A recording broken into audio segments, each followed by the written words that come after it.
ceramah itu yang menjual ayat-ayat Allah, menjual hadis. Saya ceramah bukan seperti para artis-artis biduan yang menjadi bahan untuk tontonan. Saya baru pulang habis ceramah dari Padang. Dari Padang, Sumatera Barat, saya ceramah ke Banjarmasin. Dari Banjarmasin, saya ceramah ke Palembang. Pesawat saya baru sampai tadi jam 8 malam. Dari bandara saya nggak langsung pulang ke rumah. Saya langsung isi acara di Tangerang, ada 6 tempat. Ini acara yang kelima, masih ada 1 tempat lagi. Yang 2 tempat tadi, saya langsung pulang. Karena sudah bilang, jangan ada yang ribut. Saya ceramah. Jangan ada yang ribut. Saya ceramah. Ketiga kali ada yang ribut, saya langsung salam. Assalamualaikum warahmatullahi wabarakatuh. Saya pulang. 2 tempat, di Selatan sama 1 lagi sebelum di sini. Nggak tahu di mana. Jadi kalau nanti di sini saya ceramah, ada yang ribut, jangan salahkan saya. Kalau saya langsung pulang. Saya datang jauh-jauh demi menyampaikan ilmu untuk kalian.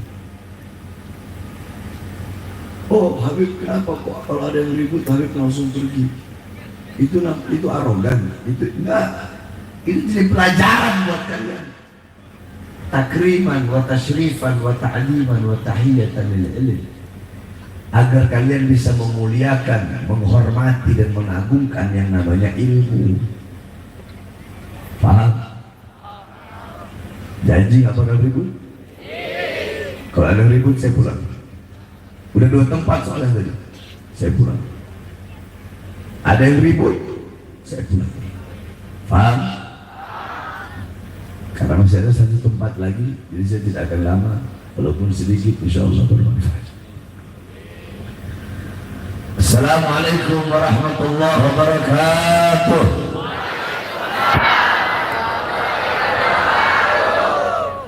Alhamdulillah, wassalatu wassalamu ala rasulillah Muhammad ibn Abdullah wa ala alihi wa sahbihi wa man wala. Wa ba'd.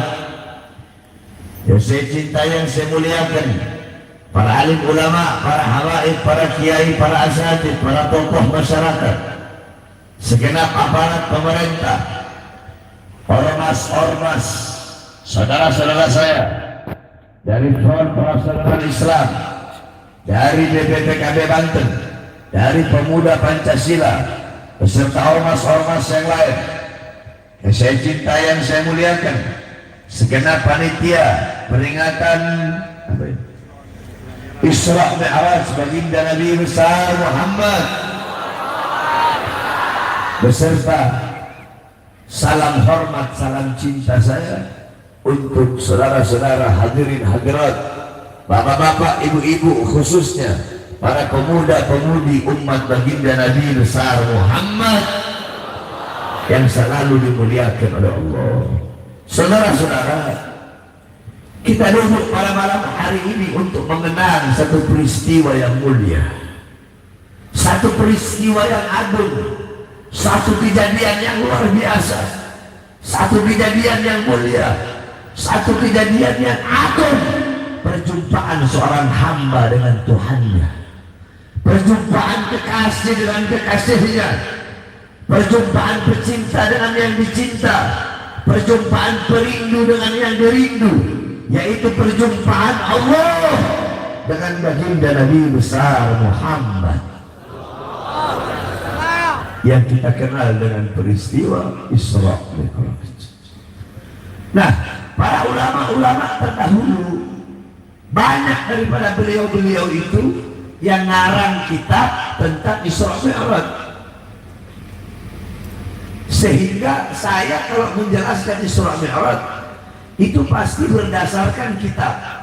Ada marojiknya, ada referensinya, ada dasarnya. Apa saja kitab-kitab yang menjelaskan tentang Isra Mi'raj? Ada kitab namanya As-Siraj Al-Wahhaj fi Hadaigil Mi'raj, karangan Al-Imam Abu Ishaq Muhammad ibn Ibrahim An-Nu'mani Asy-Syafi'i. Yang pertama.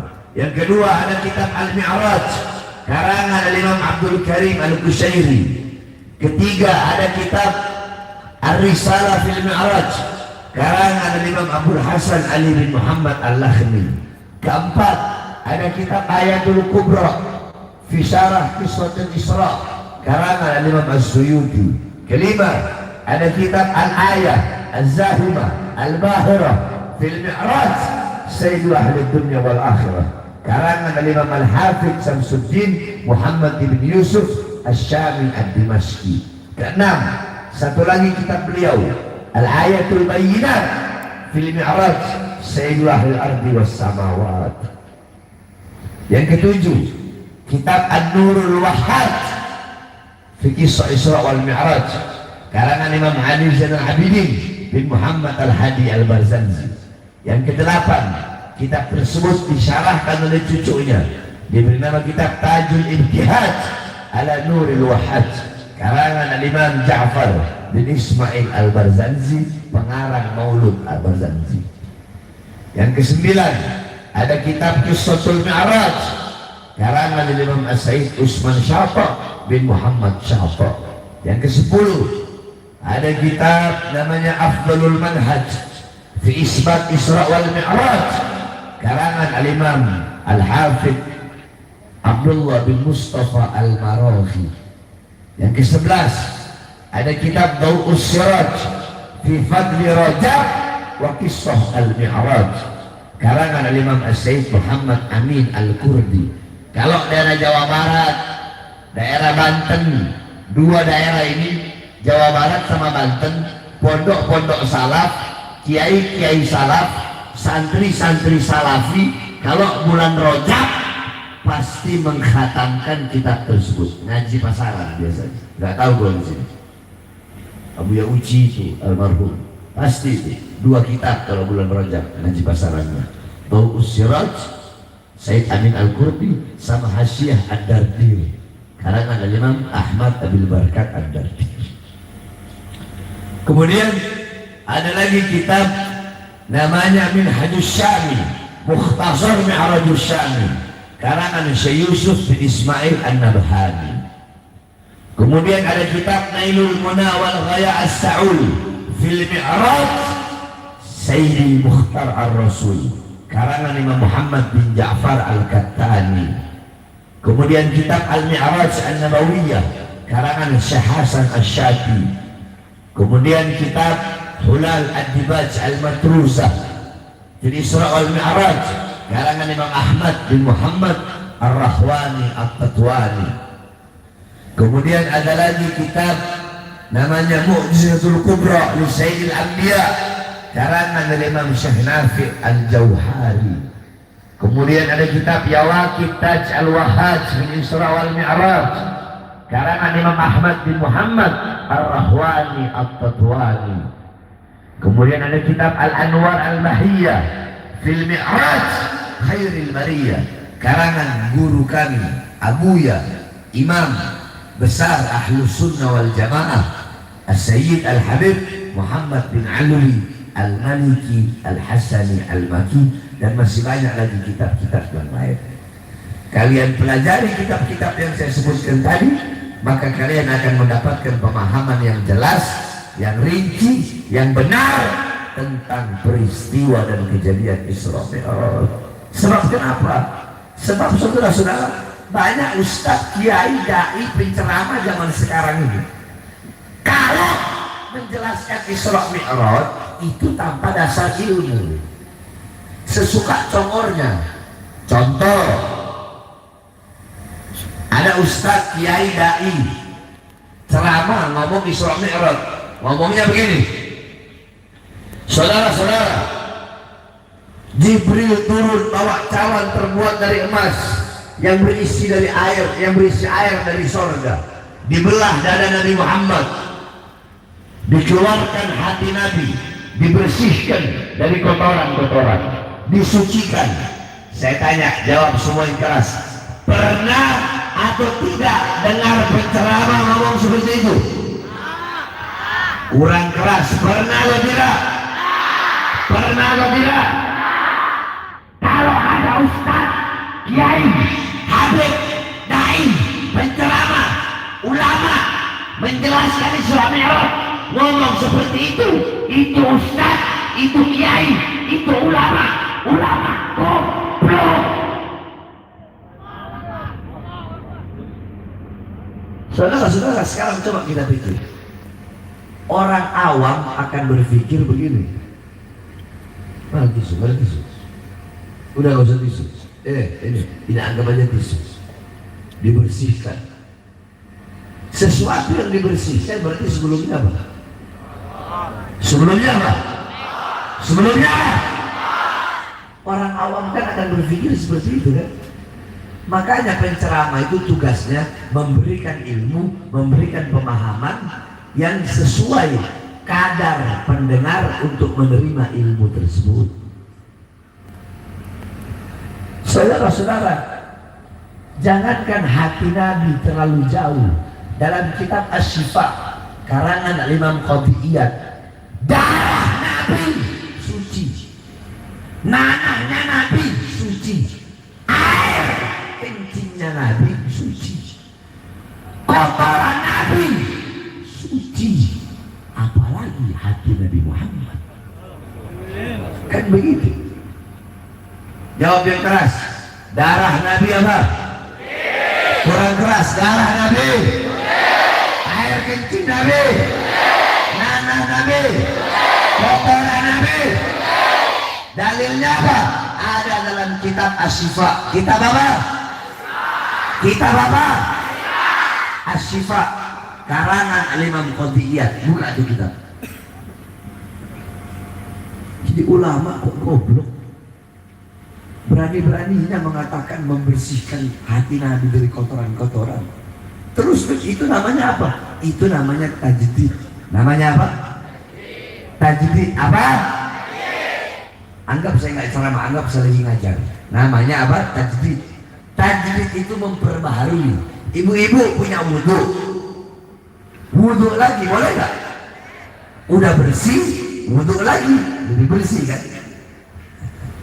Jadi pembelahan dada Nabi, dibersihkan dada Nabi, hati Nabi, bukan berarti hati Nabi kotor, tapi untuk membersihkan sesuatu yang mensucikan sesuatu. Kotor, siapa yang ngomong kotor tadi? Membersihkan sesuatu yang mensucikan sesuatu yang suci. Paham? Terus yang dikeluarkan itu apa tuh? Nah ini, yang dikeluarkan dari hati Nabi adalah rahmat, kasih sayang. Loh, kok bisa tuh? Ya, Nabi Muhammad rahmatan lil alamin. Nabi Muhammad itu rahmat bagi seluruh alam semesta. Bukan hanya bersama Islam saja, bukan hanya bersama manusia saja, bukan hanya bersama makhluk saja, tetapi untuk seluruh alam semesta. Saya tanya, iblis makhluk atau bukan? Orang sini nggak semangat ya. Saya aja yang bolak-balik capek 4 hari nggak tidur tetap semangat. Ini sini mustahil pendengar orang daerah ini. Orang rajin nggak semangat ya. Mental kerupuk ya. Hah? Iblis makhluk atau bukan? Makhluk bukan. Yang dikeluarkan dari hati Nabi adalah rahmat Nabi Muhammad untuk iblis. Agar apa? Agar tidak ada celah bagi iblis untuk bisa menggoda baginda Nabi besar Muhammad. Paham? Paham? Jelas ya? Jelas ya? Kalau saya mau jelaskan Isra Mi'raj 1 bulan nggak bisa habis.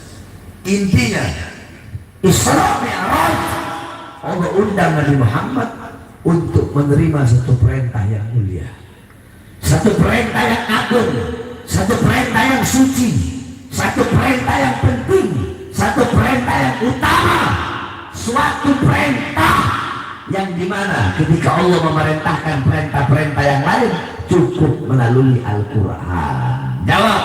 Allah perintahkan puasa cukup melalui Allah perintahkan puasa melalui perintahkan haji melalui perintahkan jihad melalui sedekah melalui.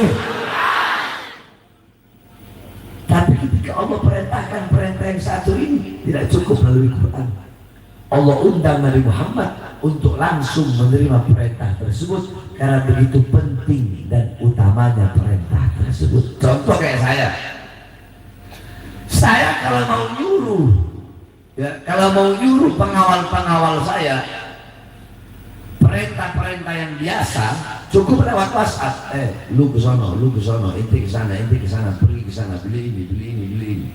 Tapi kalau saya mau perintahkan perintah yang penting, ente sekarang datang ke ruangan pribadi menghadap saya, berhadapan langsung. Kan begitu pada umumnya kebanyakan. Iya kan?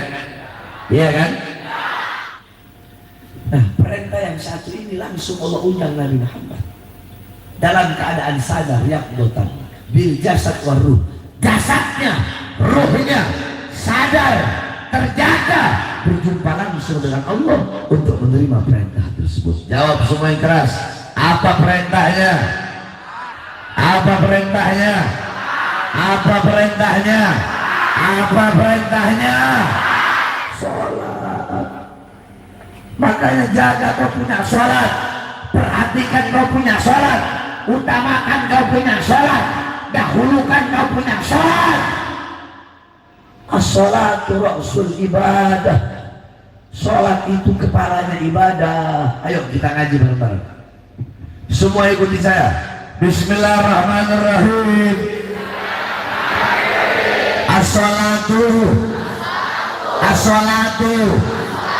ra'sul ibadah.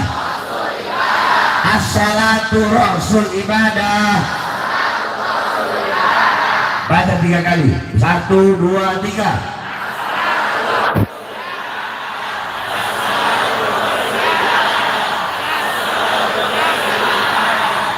Sekarang artinya, sholat itu adalah kepalanya ibadah.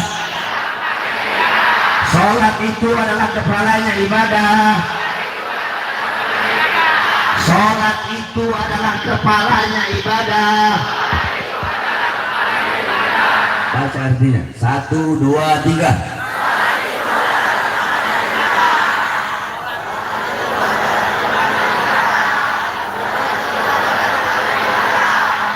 Sekarang disambung. As-sholatu ra'sul ibadah. Sholat itu adalah kepalanya ibadah.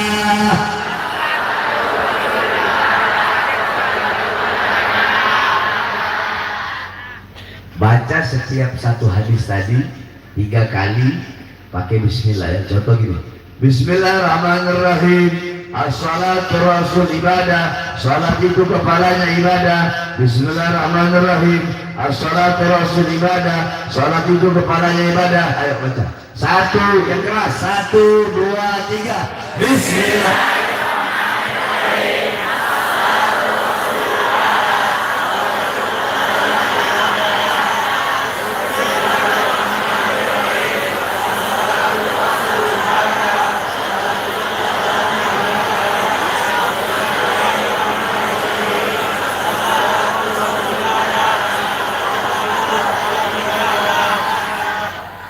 Hafal nggak? Langsung hafal nggak? Begitu metode dan cara saya mendidik murid-murid di pesantren, sehingga murid saya di pondok ada yang umur 11 tahun udah hafal 1300 hadis. Jadi as-sholatu rasulillah. Sholat itu kepalanya ibadah.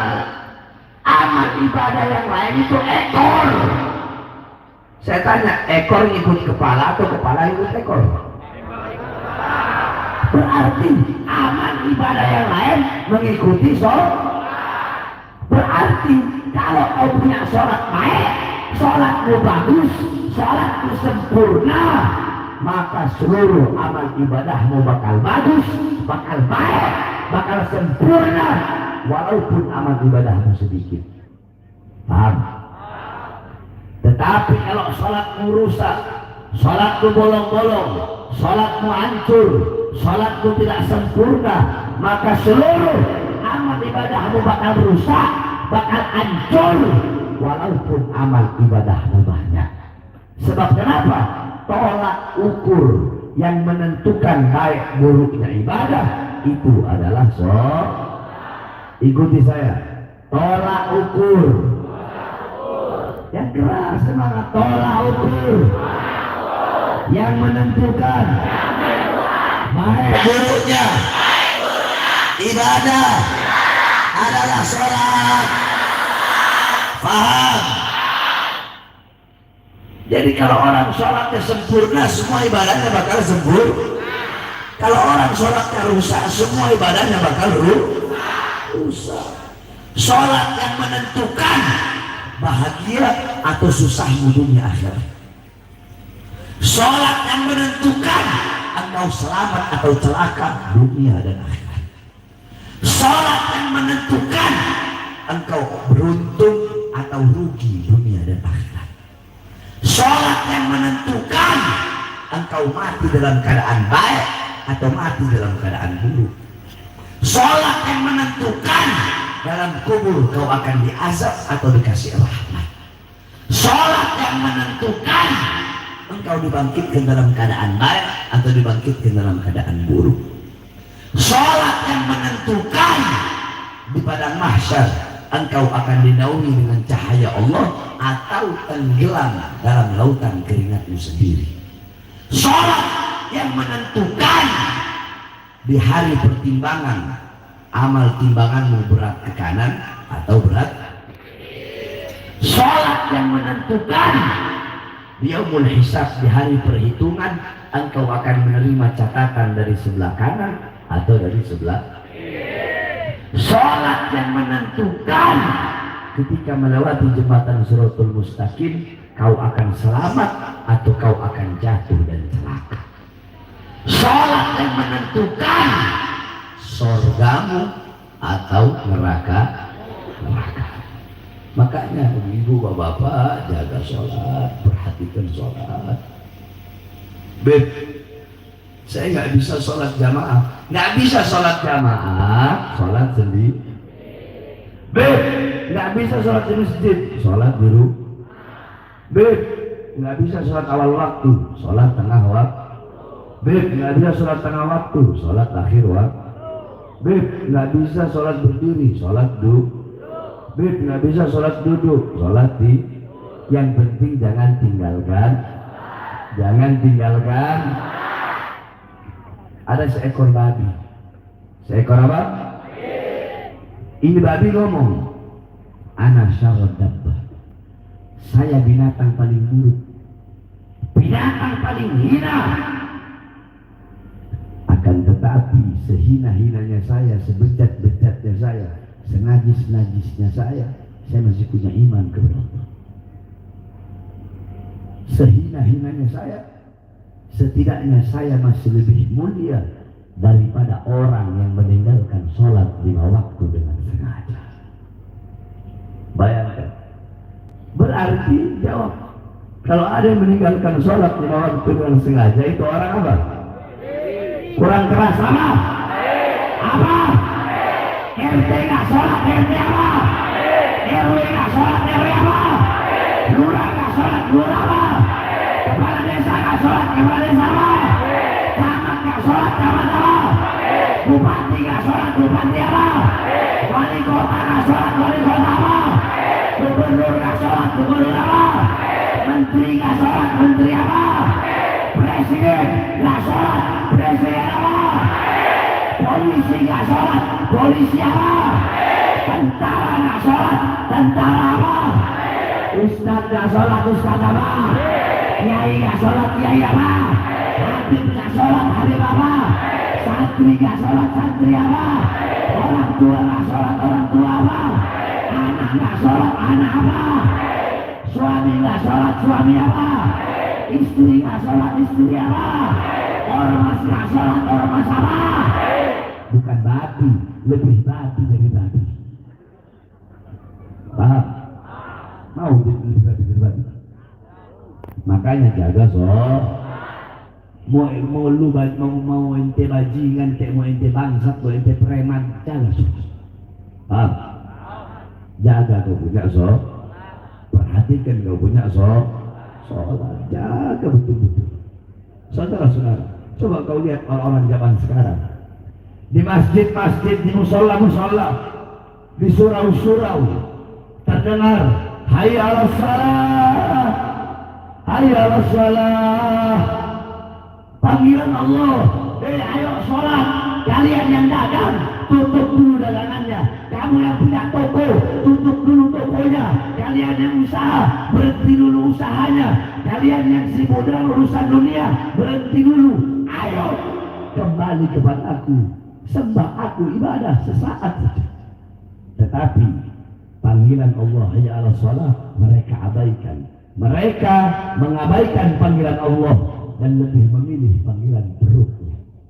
Bayangkan, Allahnya ditinggalkan demi urusan dunia, demi urusan harta.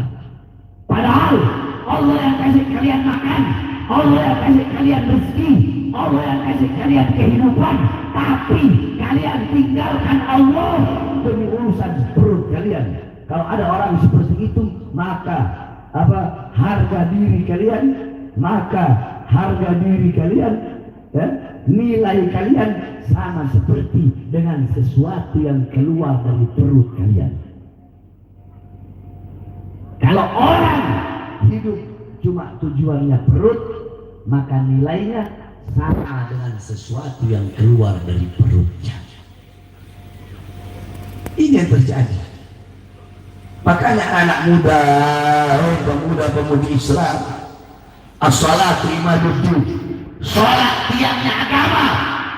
Jangan sampai engkau robohkan tiang agama. Perkokoh kau punya tiang agama Islam, perkuat tiang agama Islam.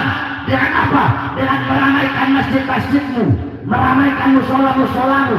Dengan jaga kau punya sholat, maka engkau telah memperkokoh dan memperkuat tiang agama. Itu satu, memperkokoh, memperkuat tiang agama. Yang pertama dengan sholat.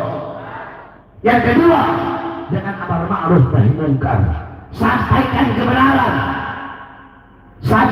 kebenaran, tegakkan keadilan, lawan kezaliman, lawan kemungkaran. Jangan pernah kalian takut untuk menyampaikan kebenaran, walaupun lidahmu harus dipotong, walaupun kau harus dipenjara, walaupun kau harus dibunuh. Jangan pernah kau takut. Saudara-saudara, apa yang telah kalian perjuangkan untuk Islam?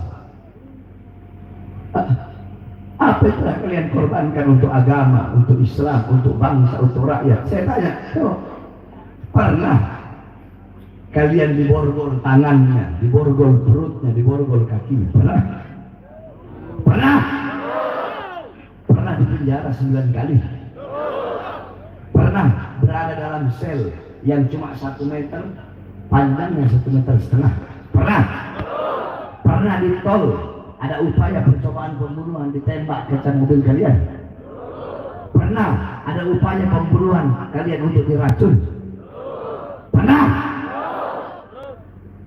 Itu semua sudah kami alami, saudara-saudara.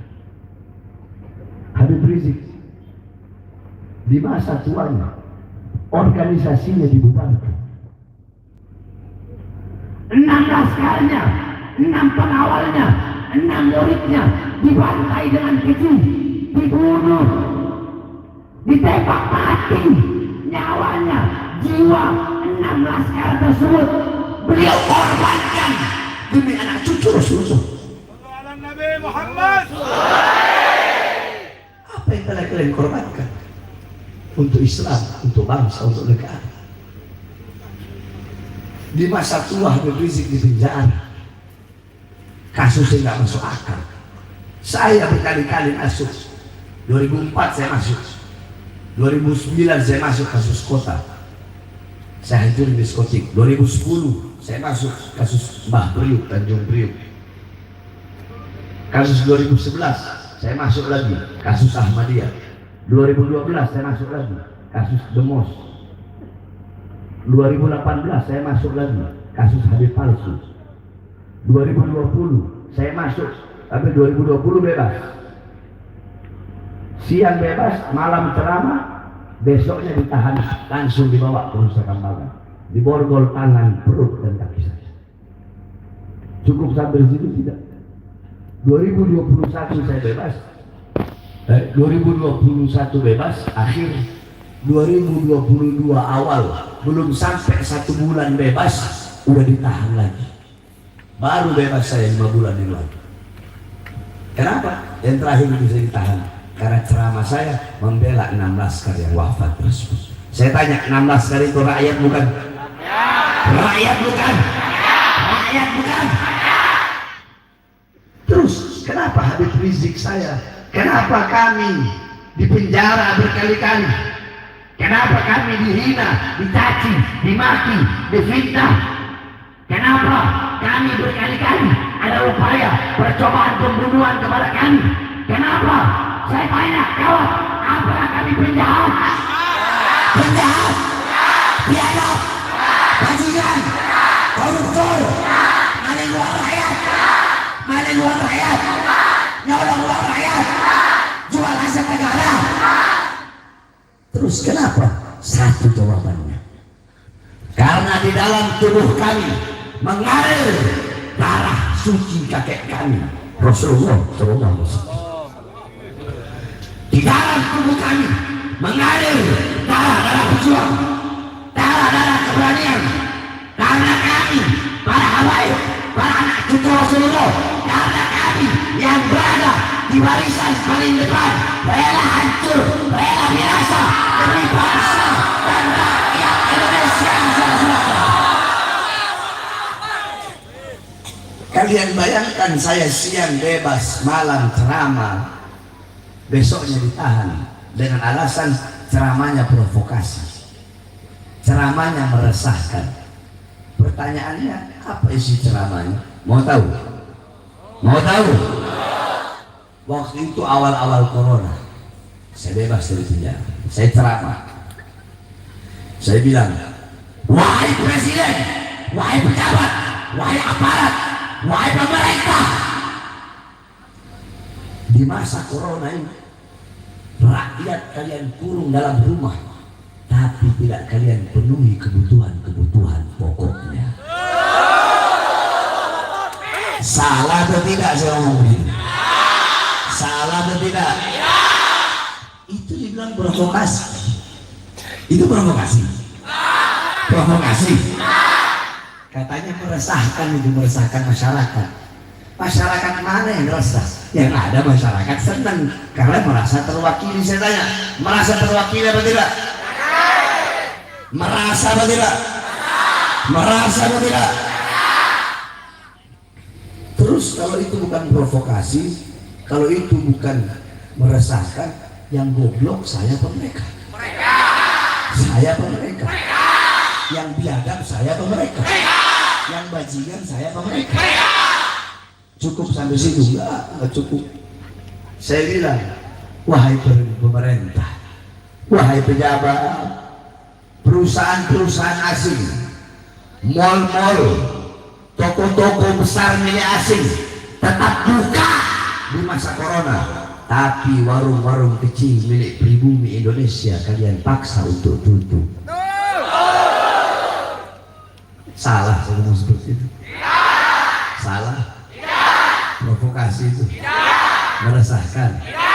Atau pembelaan? Meresahkan atau pembelaan? Meresahkan atau pembelaan? Terus yang goblok siapa?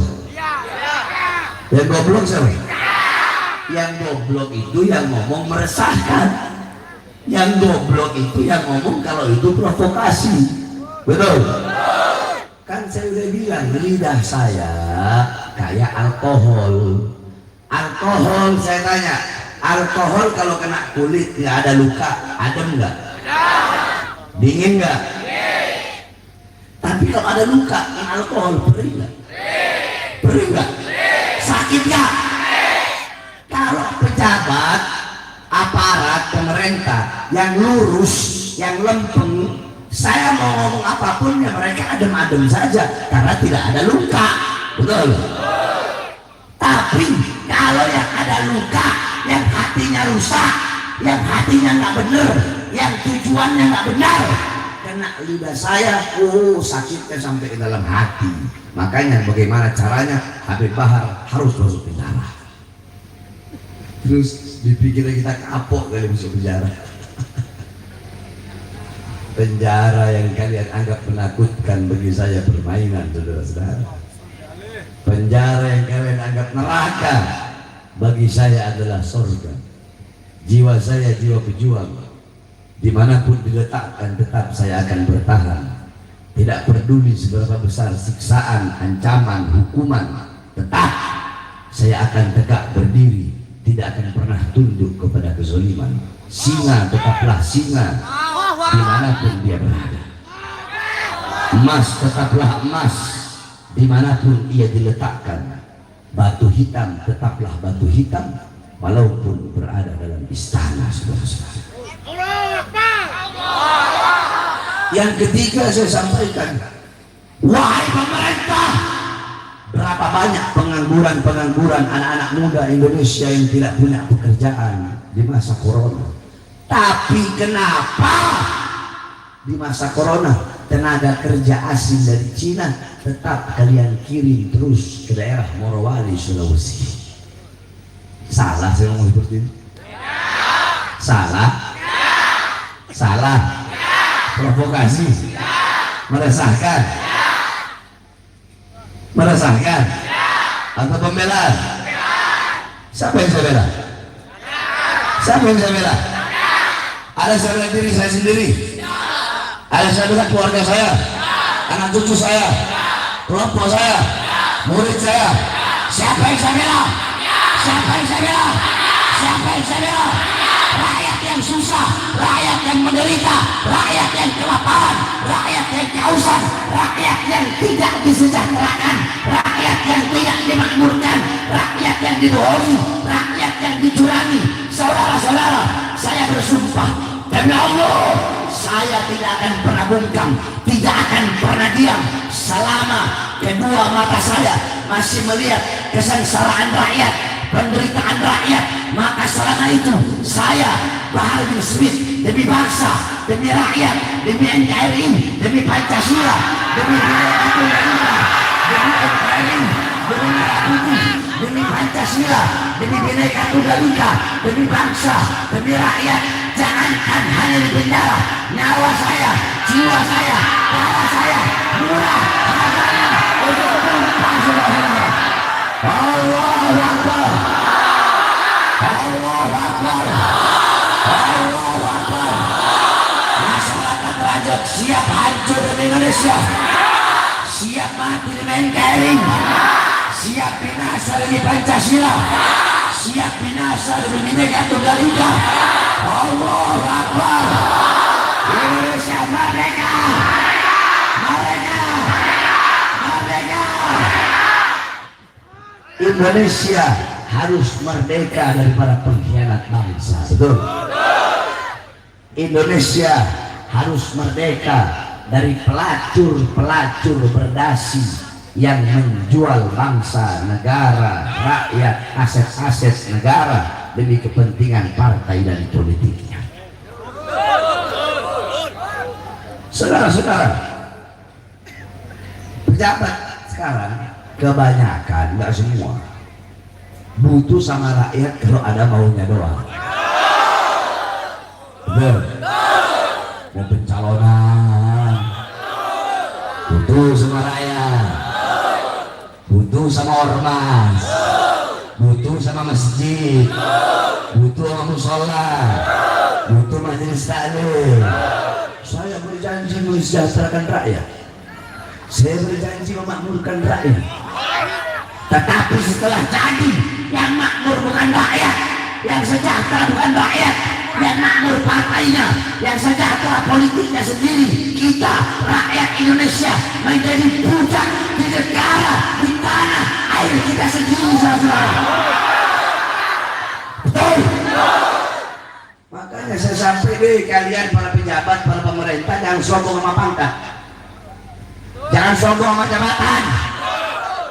Oh saya jenderal. Terus kenapa kalau kau jenderal kenapa? Hah? Kenapa? Saya jenderal, sombong sama pangkat. Mau kau jenderal ya? Nggak ada urusan, betul? Sana salah, betul? Saya jenderal, nggak ada urusan, saudara-saudara. Di akhirat itu nggak ada pangkat, nggak ada jabatan, nggak ada tahta, nggak ada kekuasaan. Di akhirat nggak ada Kapolri, nggak ada panglima, nggak ada presiden. Yang punya pangkat, yang punya jabatan, yang punya kekuasaan, yang raja di akhirat hanya satu. Siapa? Siapa? Siapa? Allah. Makanya kalian harus melayani rakyat. Betul? Saya tanya, gaji mereka dari siapa? Dari siapa? Rumah dinas mereka dari siapa? Mobil dinas mereka dari siapa? Seragam mereka dari siapa? Senjata mereka dari siapa? Gas air mata mereka dari siapa? Tapi dipakai buat rakyat ya saya. Tank mereka dari siapa? Water cannon mereka dari siapa? Dari kami rakyat, keringat rakyat, darah rakyat, air mata rakyat. Maka kalian sebagai pejabat jangan kurang ajar kepada rakyat. Jangan semena-mena kepada rakyat, karena kami rakyat yang mengangkat kalian. Kami rakyat adalah ibu kandung kalian. Ketahuilah, di atas presiden ada satu. Siapa? Kami, bangsa dan rakyat Indonesia. Allahu Akbar. Allahu Akbar. Hidup rakyat. Hidup rakyat. Hidup Indonesia.